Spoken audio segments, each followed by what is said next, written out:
मागले मगवती माई तो हरी दुआरिया हाथ जोड़ी करी मैया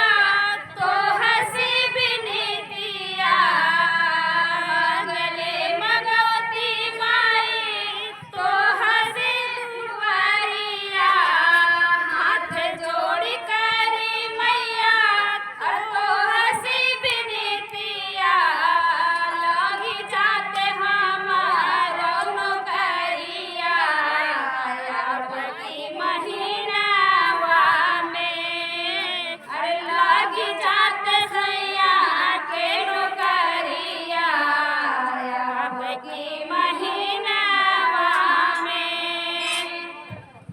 मनुष्याचं नाव किती भाई आहे खाली हाथ आए और छोटा गिलास है कॉफी का गिलास, छोटा गिलास वहाँ रखा हुआ है उसमें दीजिए। छोटा गिलास वहाँ है, तब तक पहुँचाइए भैया।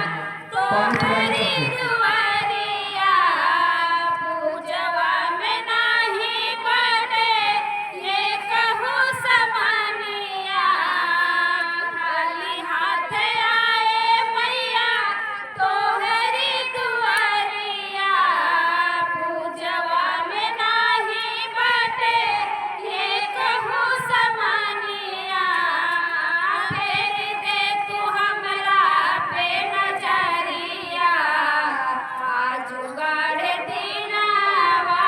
में फेर दे तू हमरा पे नजरिया